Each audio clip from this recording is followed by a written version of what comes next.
On Friday, December 26, 2 Israelis were killed and 2 wounded in a terror attack in the Bet-Shean Valley in northern Israel. The terrorist was a Palestinian from the West Bank, working illegally in Israel.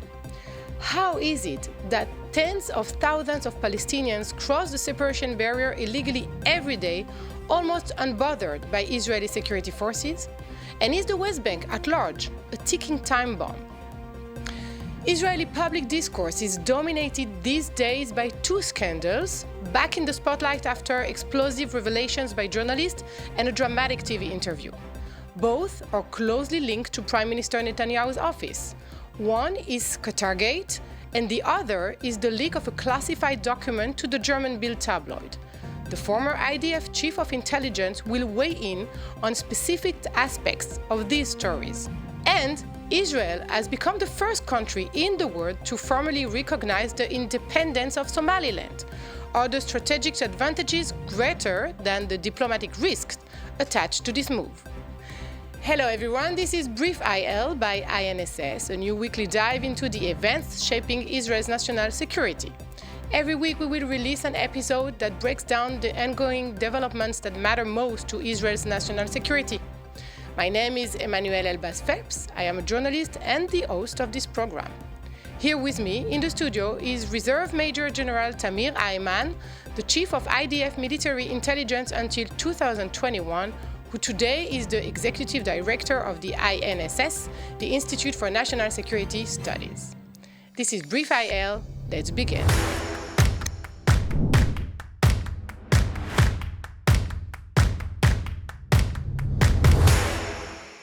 Hello, Tamir. Hi, Emmanuel.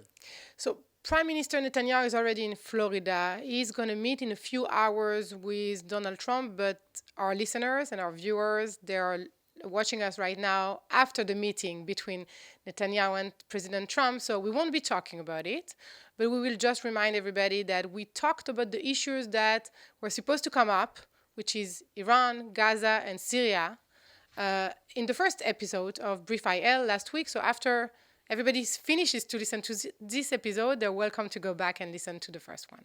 Exactly. So let's begin with this week's topics. Let's start with what happened on Friday. There was a terror attack in the Bet-Shean Valley in the north of Israel.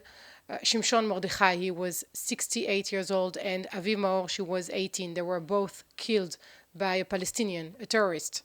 And we know now that he was from Qabatia, which is a town in the West Bank, and he was in Israel illegally. This phenomena of Palestinian workers illegally in Israel is well known by the security Israeli forces.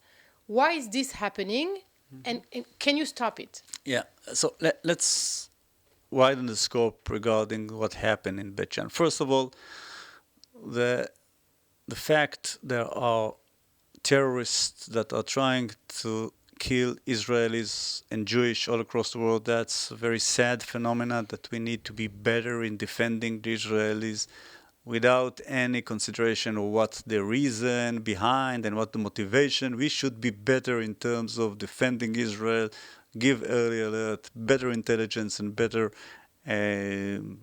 security effort, okay? And that need to be improved. But there are circumstances that I think it's important to clarify a little bit, to give a deeper understanding of what behind it. There are basically 2 elements that are creating this sense of fragile security situation in Israel right now, driven from the situation in the West Bank. 2 isolated but connecting phenomena. 1, the economic situation.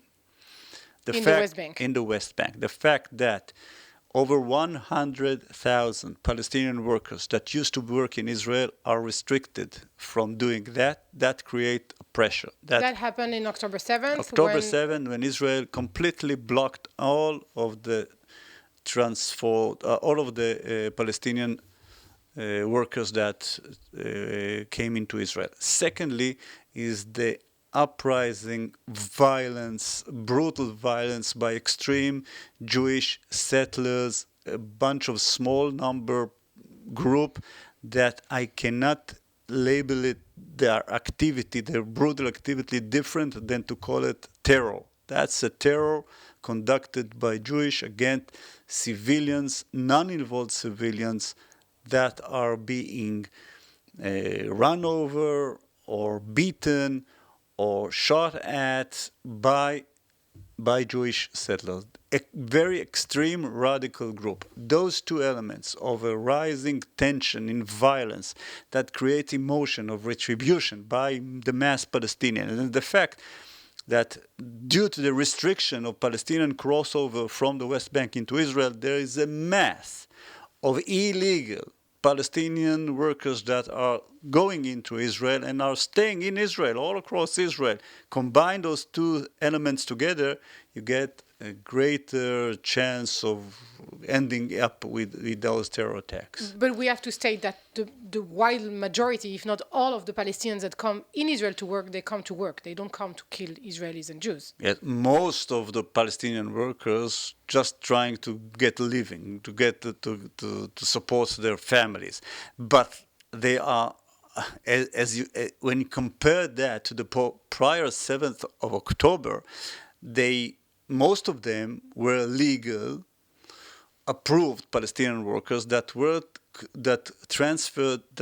entered Israel through cross points where you can screen them, get them clearance by approval by the Shin Bet, etc., which was much more controlled than the situation that we are confronting right now, which is just the chaos. Everybody is just jumping through over the fences and getting this work.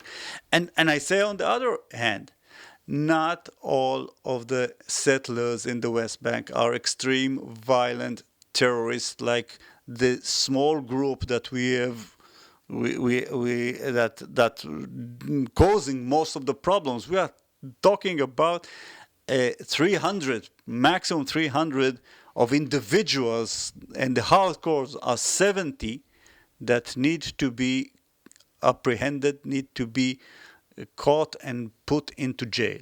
Which should be pretty easy to do. Well, it used to be very easy because back then, before the Minister of Defense, Israel Katz, restricted the administrative arrest tool, you can arrest people just by presenting credible intelligence evidence.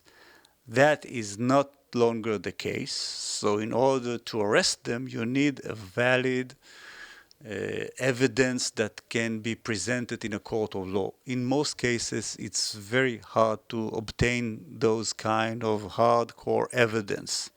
And for that reason, the situation continues as it is right now. Just to say, maybe we're not going to open it right now, but it's a very political issue what you're talking about, because this administrative arrest tool is still applied on Palestinians, but not on the Jewish population. And this is a political decision. Yes, I think what the motivation of Israel Katz was to create a very popular decision of the ultra-right base of settlers that supports him, or he's supposed to be part of supporting Likud. And there was a long time criticism on the hard right of settlers against the use of this very brutal tool of administrative arrest against Jews. But it was, although I agree, it's very brutal and it's very maybe a non-democratic tool, because you are arresting people according to intelligence, it was efficient. And that efficiency is lacking right now, and we are seeing the consequences of that. Just to go into the recommendation, there is a recommendation by the security forces in Israel, the security establishment, to give permits to Palestinian workers to come back and work inside of Israel. We just have to say that more than 30,000 of them are already allowed to work inside of Jewish settlements in Judea and Samaria in the West Bank. So if they're not dangerous there, they're not dangerous here. That seems a very sensitive recommendation. Basically, in the first days of the war, maybe few months of the war, we needed to increase the self-security, the sense of self-security of Israeli people in Israel, Israeli civilians. And restricting Palestinian workers creates diffusion of tensions, okay? It separates. And I think it was smart in the initial phases of the war. You cannot relate to that right now, 2 years after. Maybe it's better off that those tens of thousands of Palestinian workers works illegal right now because you are forcing him to breach the law. Channel them through the procedure, channel them to cross points, create the necessary security screening and the necessary intelligence on the envelope over each and one of them, and you'll get better security at the output. And you can ease the economic pressure that may exploit the situation overall in the West Bank. And it's not that IDF is not active in the West Bank. Yes, and the fact that we are... one of the reasons that we don't see an eruption of violence in the West Bank right now is because of the fact that the IDF works on a daily basis or a nightly basis all across the West Bank, in Judah and Samaria, in the refugee camps, fully cooperated with the Palestinian Authority, and that cooperation with the Palestinian Authority and that very intensive operational activities create a situation that's controlling the flames. It's not really solving anything, but right now it's preventing some form of explosion, okay? That and the other fact is that the civilians in the West Bank are fatigued. They are tired, okay? They are tired of violence and they are very deterred by the aggressiveness of the IDF, which they have seen in the Gaza Strip. So that's created a balance of maintaining stability, but it's not ensured forever, okay? Those pressures are accumulating beneath the surface and you need to ease them. So let's move now to what is called Qatargate and the leak of the classified document to the Bild. We will explain. It's not a new subject, but it's back on the Israeli public discourse because of journalist revelations and explosive interview on TV by Eli Feldstein. He was working around the prime minister. His job wasn't completely clear, it's still discussed and debated. And he's the one that leaked a document during the war after the killing of 6 hostages by Hamas in the tunnels. He leaked this document to the Bild, the German tabloid, when it was not approved to be published by the Israeli media. Censorship. The Israeli censorship did not give his okay to publish it in Israeli media, so he went and looked for somebody outside of Israel that would publish it, and the Bild did it. So we're not going to go all over the affairs, but we'll be very specific with you. As the former chief of IDF Intelligence, what can we say about this document and why was it classified? Well, this document comes from a very sensitive source. During the operation, during the war, it's natural that we are losing sources because you're using the sources in order to attack Hamas. And when you are using sources, you are destabilizing them, and sometimes you are losing capabilities because of the friction. This specific source remained stable all through the war, up to this point, okay? And gave a top quality intelligence. So it's a human source. I'm not going to get into it, okay? It's sensitive. It's one of the sources that was one of the more credible sources that we had in Gaza. We still have it. And leaking that document by a person that he's not aware of the fact of what he's doing, because a document looks like a document. You don't know how it was received and what are the potential risks when you expose it. This is why censorship restricted it. When you leak that kind of a sensitive document and you don't know what the essence of the source and how Israel intelligence received that document, you are risking two things. You are risking the system of transferring intelligence and you are risking the source. And that's the two things that he had done. But in a more general manner, it was not that important piece of information. It was well known. The concept, the idea was a consensus in the intelligence community. The fact that, one, at the time of the event, Sinwar doesn't want to end the war right now because he thinks the international pressure over Israel will force Israel to concessions. Secondly, he regards the internal pressure on the state of Israel, on the Israeli government posed by the protest against the government and for the release of the hostages works for him.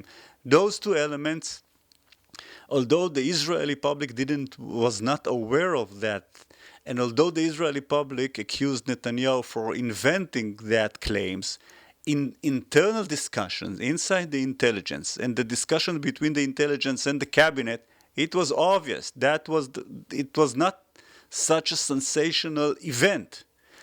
So the argument that it was very crucial to bypass the chain of command and to hand over this document to Netanyahu because he was not aware of that, that's a complete nonsense, okay?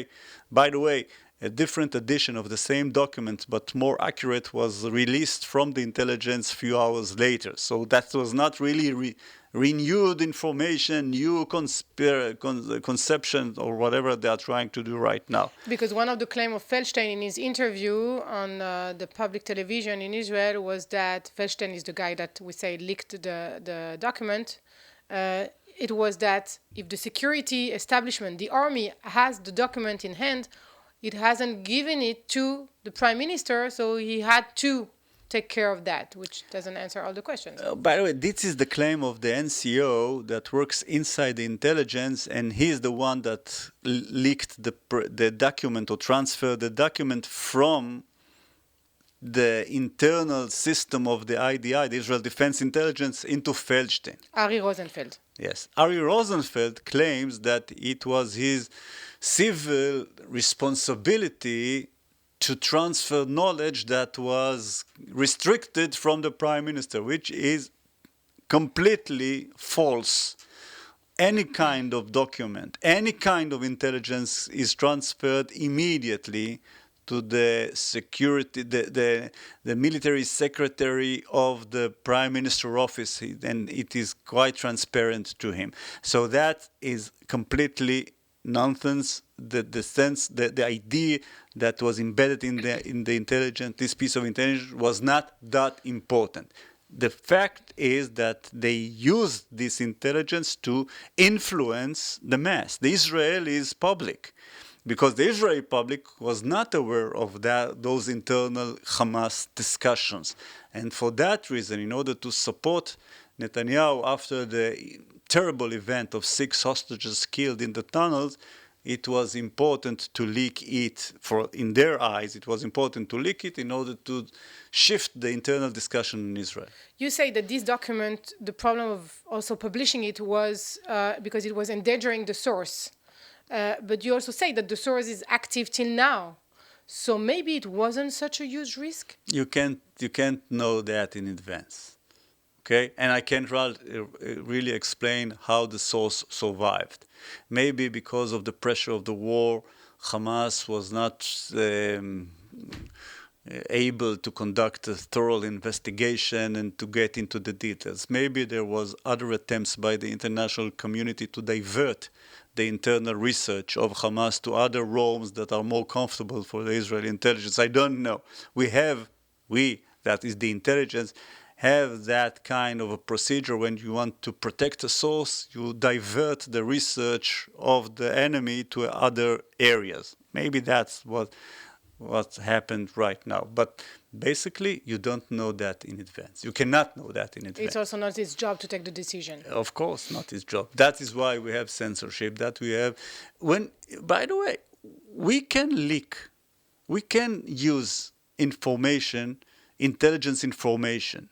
There is procedure to do that. When Netanyahu once addressed the National Assembly of the United Nations, he asked me to release a very specific, sensitive information, intelligence. Which one? Regarding accurate missiles manufacturing of missiles under Beirut, basically, okay? Very dense neighborhood under Beirut. They assembled weapons, which is very dangerous to do that beneath the feet of civilians in Beirut. And he showed that in the He UN. wanted to show that to the world the cynical way that Hezbollah uses Beirut. And we know the procedure, we cleared the sources, we dealt with the threat, and he posted that. So the way to do it is that the prime minister has to come to the chief of intelligence and ask him to make all the arrangement around the information to be sure that you don't burn a source or don't endanger anyone. He would say, I want to release that piece of information that Sinwar does not want to go to a ceasefire right now, and Sinwar thinks of the general pressure of Israel as positive. Probably the head of intelligence would have found a way if he would think that it's important that is according to his mission, that supports the general mission of the IDF. There are ways to do that. Okay. Let's go to another specific question about the affairs. Again, we're not going into everything there. It's very complicated, and it's not what we want to do. We want to use your expertise as the former chief of IDF intelligence. The other thing we know is that at least 2, probably 3 persons around Netanyahu, aides of Netanyahu, or close entourage of Netanyahu, were on the payroll of Qatar, working to improve the image of Qatar in Israel. This started before the war, and it continued through the war. What does that mean, that Qatar, which is not a friendly state to Israel, is able to work with people that are working with Prime Minister Netanyahu? Mm-hmm. Well, assuming that Qatar is not a democratic state, which we know, so probably all of the authority in Qatar connected together, that's intelligence, is really a part of the system. Intelligence in Qatar is connected to maybe other arms of government in Qatar. That's the Holy Grail. Being able to get sources or get someone in the close circle of a prime minister or of a leader, that's the Holy Grail.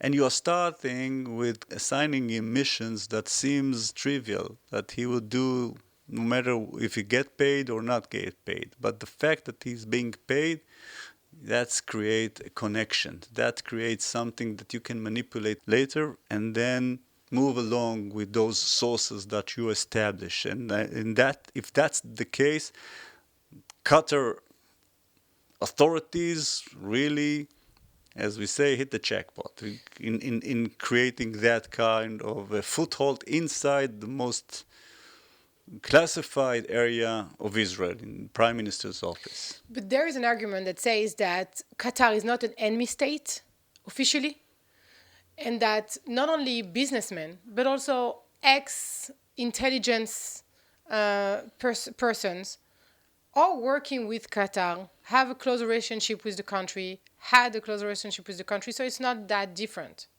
No, it's totally different because it's not obvious to the.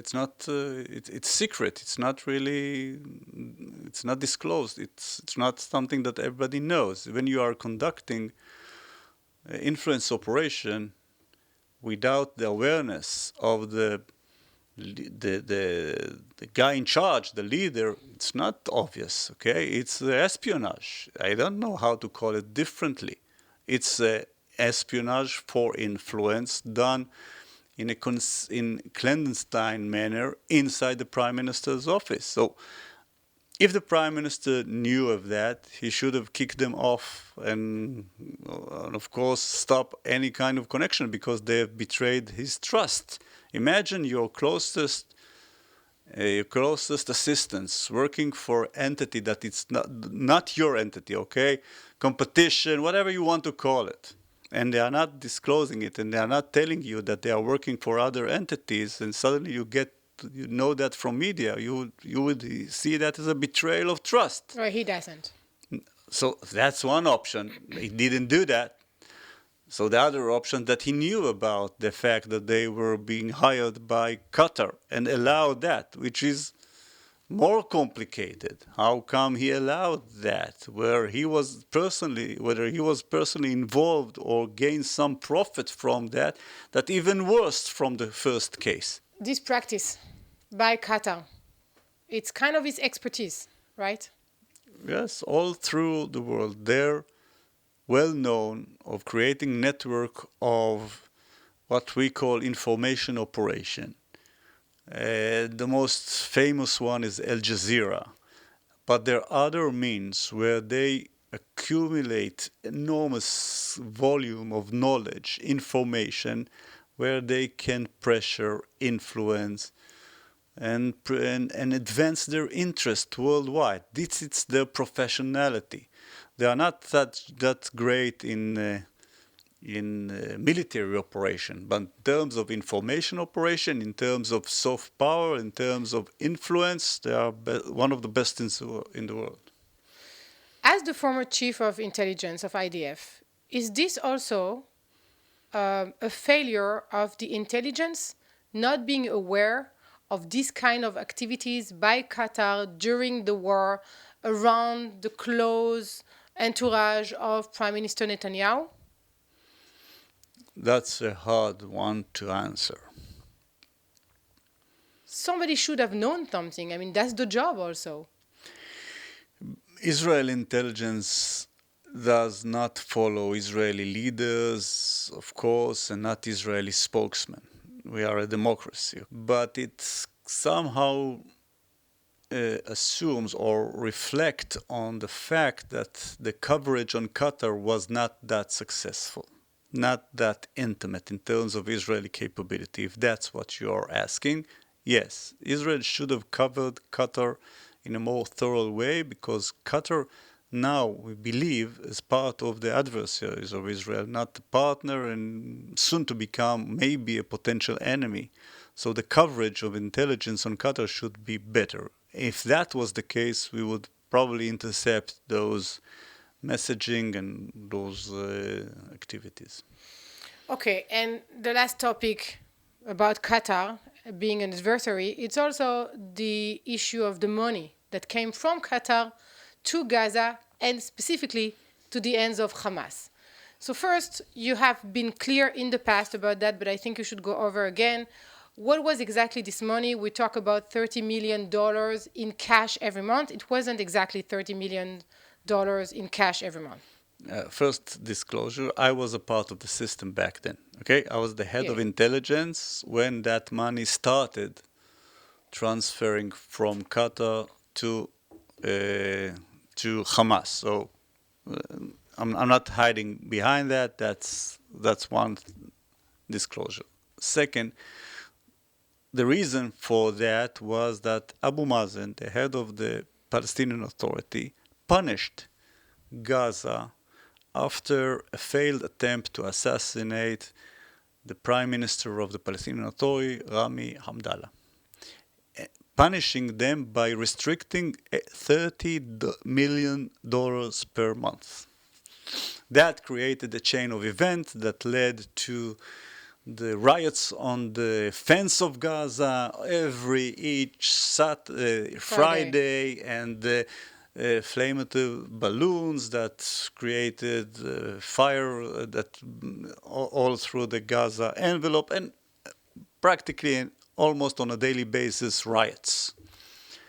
That eventually, after 1 year about those riots and disturbance, 2018. Approaching the end of 2018, I think it was October 18, the Prime Minister's office received an offer from Qatar that they will replace the Palestinian Authority and will pay $30 million per month, and in return, if the Prime Minister will allow that, Hamas will stop all these riots, all of these activities on the fence. Wait, you say that this proposition came from Qatar? Yeah. The Qataris said in the past that it was a demand by Israel and The U.S. U.S. is not involved in that period, and there are suggestions that a special envoys by the Prime Minister, mainly the Mossad or the National Security Council, raised this idea. I cannot really know, and I don't know added information where the initiative came from Israel. I know that the final stage of the procedure was Qatar presenting that as a solution. Okay. Qatar claims that it was a response to request done by the Israeli side. I cannot validate that. Okay, I don't know. Maybe that's true or not true. I need to be very accurate in that. Eventually, we had these discussions internally whether to receive that. Eventually, all of the Israeli security establishment approved that, thought that we have no other solution. We won't pay the money from Israeli taxpayers' money. The PA will not, and the situation in Gaza internally, domestically, is problematic because of that restriction of $30 million per day. But there were restrictions. The $30 million will be transferred into Gaza in 3 different packages. One package is for electricity, and that is basically paying for fuel for the power plant inside Gaza Strip. So the money didn't really transfer into Gaza. It was paid for Israeli fuel company that supplied this diesel basically. Second was handouts for welfare cases. $100 per month for the welfare case, and the amount was $10 million. $10 million were transferred to the postal bank inside Gaza. Each family that was needed for money came to the postal office, signed, and received $100 bill. Okay? So it's not cash. It was cash transferred through the banking system to the postal bank inside Gaza. No cash, hard currency transferred, and it was fully monitored. And Israel had the names. Israel had the names and could verify that. Okay. The problematic part was the last package of $10 million. Okay, $10 million for fuel, $10 million for handoffs and welfare, and $10 million for what we called back then the Hamas clerks, Hamas workers. Administrative workers of Hamas in municipality, in schools, teachers, from the mayor of Khan Yunis to the teacher that teaches in the schools, okay? That is an additional $10 million. And that money could not be transferred through the banking system because Hamas is considered to be a terror organization, and each bank involved in transferring money to a terror organization will be submitted to sanctions by American law. Okay? There is a law against transferring money to Hamas. That end up with the solution of the suitcases. $10 million per month, were transformed in suitcases, hard currency, and distributed by Hamas. And this was validated by all of you back then? Yeah. All the cabinet, all the intelligence forces? Yeah. Including you? Okay. And we have measured and tried to follow the money in order to ensure that it does not serve for terror. But money has no color, okay? If you are relieved, Hamas is relieved in one pocket, in one element of government paying for it, you have free money that can be used for other means. Okay, that's one. Secondly, after almost 1 year of monitoring that money and ensuring that it does not go to the military branch, we located information, we received information that $4 million from that $10 million was taken by Def. Def, the head of the military branch of Hamas. Mohammed Def. Mohammed Def. And every month he would take $4 million not from the 10. monthly. It started once every 2 months, and then later on become sort of a tax that he collected. That $4 million from the hard currency, from the $10 million, that was the fact. And I, myself, and the head of Shin Bet issued warning letters to the Prime Minister saying, well, something shifted, something changed, we should look into that. And we recommended to reassess that transfer of funds, but later on, that discussion didn't really took place. So this was revealed by Israeli press a few months ago, and there is a reaction of Netanyahu's office, and they say that Prime Minister was indeed informed in March 2020 of Hamas taking $4 million to his arm branch from the money, but it wasn't from the money coming from Qatar. It was from other sources. And Prime Minister also said that there is no, I'm not sure he says that there is a letter, that it is in written. It was, as for the first one, it positively from the $10 million transferred from Qatar, okay? Okay. Only from, you remember there were three packages. I'm talking about the third one, the money from workers for Hamas. From that package, from that 10 million, he took 4 million to the military branch of Hamas. That's... You're positive. Positive. As for letters, who received and what was written, I think that's another topic to be inquired by what I hope will be the inquiry committee that will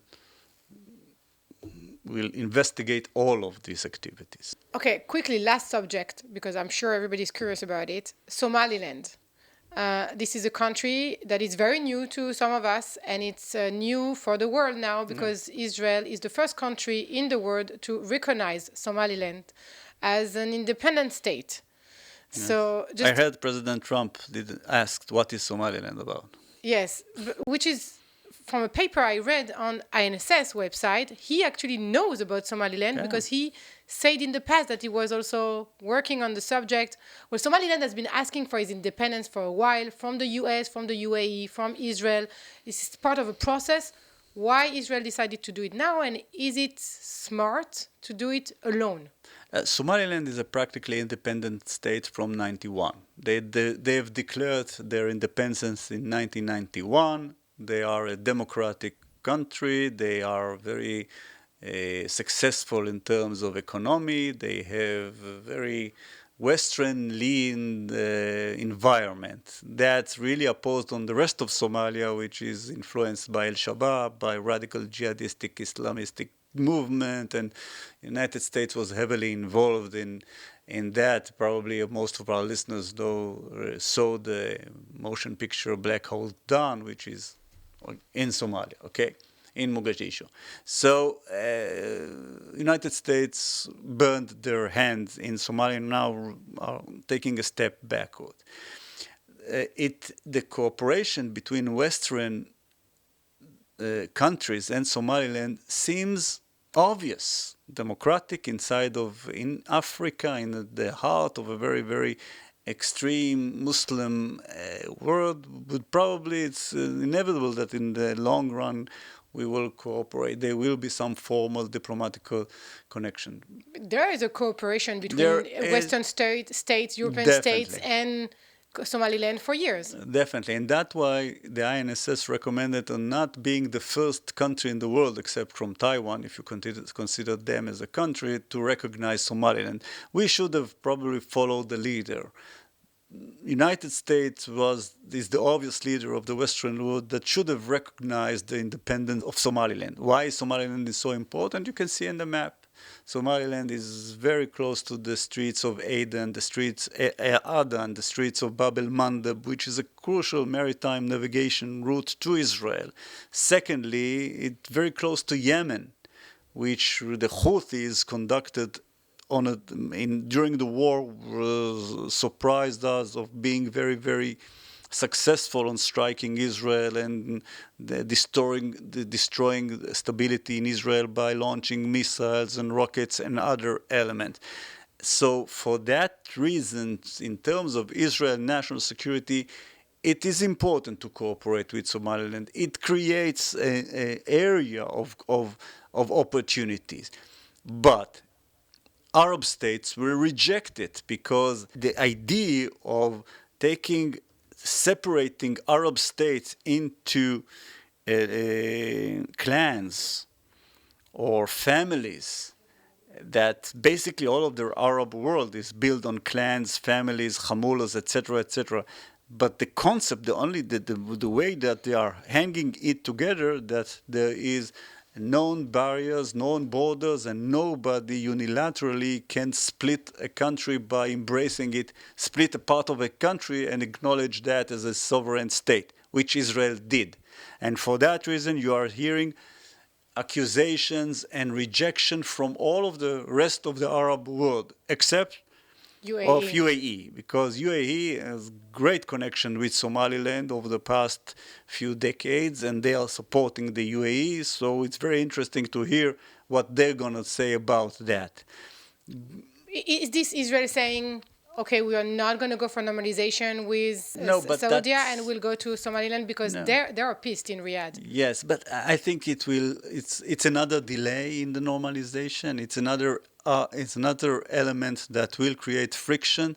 But before we end, we need to say the word Turkey, because Turkey is competing with Israel, competing with Iran on the influence on the Middle East, okay?